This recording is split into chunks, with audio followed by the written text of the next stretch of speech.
নমস্কার বন্ধুরা, আমি মন্দিরা।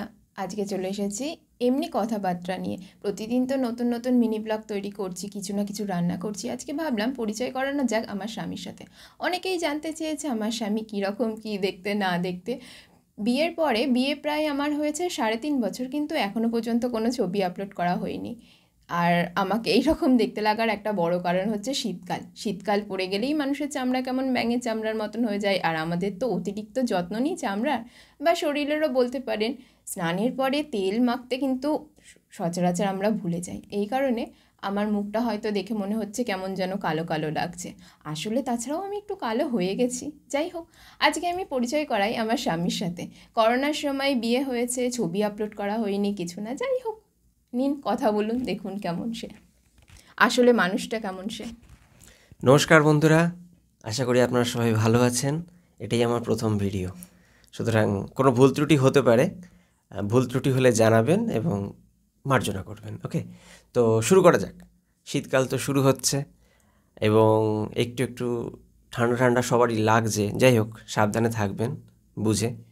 আসলে কিছুদিন আগে একটা খুব মজার জিনিস ঘটেছিল। কালী পুজোর সময় শ্যামা পোকা নেই বলে না সবাই খুব দুঃখ করেছে, শ্যামা পোকা নেই, শ্যামা পোকা নেই। বিশ্বাস করবেন না, তারপরে আমাদের এই বাড়ির এখানে যা শ্যামা পোকার উপদ্রব শুরু হয়েছে না, আসলে ভিডিও রেকর্ড করছি বলে এখন একটা লাইট জ্বালিয়ে রেখেছি, নইলে তো দেখা যাবে না। নইলে সময় নাইট বাল্ব জ্বালিয়ে রাখতে হয়। এমনকি বাইরে যে আলোগুলো, সাদা আলো, মানে ঘরের বাইরে যেগুলো উঠোনে জ্বালায়, বন্ধ, জ্বালানো হয় না, কারণ শ্যামা পোকা আসবে। একমাত্র শুধু স্ট্রিট ল্যাম্পের আলোতেই মোটামুটি যতটুকু আলো হচ্ছে। তো এই একটা সত্যিই কষ্টদায়ক। প্রথমে ভেবেছিলাম যে না, শ্যামা পোকা চলে গেছে, কষ্ট, কেমন একটা খুব বাজে ব্যাপার।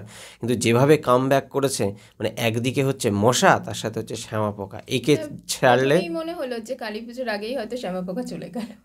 এবার একটাকে ছাড়লে যেন আরেকটা কামড়াচ্ছে। এবং ছোটোবেলায় না কখনো অনুভব করিনি যে শ্যামা পোকা কামড়ায়। একটা ভয় পেতাম যে শ্যামা পোকা যদি চটকে যায় গায়ের ওপরে, কিছু হয়তো চুলকুনি টুলকুনি হয়ে যাবে, একটা ভয় ছিল। কিন্তু এখন মনে হচ্ছে যেন শ্যামা পোকা কামড়াচ্ছে। শুধু আমার না, আমি অনেকে জিজ্ঞাসা করে দেখেছি চারপাশে যে সত্যিই শ্যামা পোকা কামড়ায়, তারাও নাকি বলছে কামড়ায়। আপনারাও কি জিনিসটা লক্ষ্য করেছেন? জানাবেন কমেন্টে। তো যাই হোক, এই শ্যামা পোকা এবার আশা করা যায় যেহেতু ঠান্ডাটা পড়ছে ধীরে ধীরে, তো শ্যামা পোকার সংখ্যাটা যদিও একটু কমছে, না কয়েকদিন আগে তো ভয়ঙ্কর ছিল, এখন একটু কম আছে। তো আশা করি, আজকে তো প্রায় 15 তারিখ পর্যন্ত হয়েই গেল, দেখা গেল নভেম্বরের। তো আশা করা যায় ধীরে ধীরে ধীরে কমে, কারণ আর 15 দিন মাত্র, তারপরে ডিসেম্বর জানুয়ারি ভয়ঙ্কর শীত। তো শ্যামা পোকা আর থাকবে না।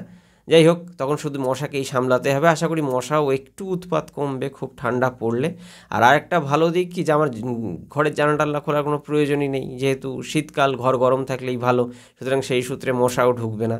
যাই হোক, আজকে এইটুকুই, এর বেশি। নেক্সট দিন একটা বিষয় নিয়ে কথা বলবো। রিসেন্টলি একটা উচ্ছে গাছ হয়েছে নিজে থেকেই, এবার সেটার উপরই একটু বেশ ভালো লাগছে যে হয়েছে, ফুল টুল এসে, পরে কথা বলবো একদিন এই নিয়ে।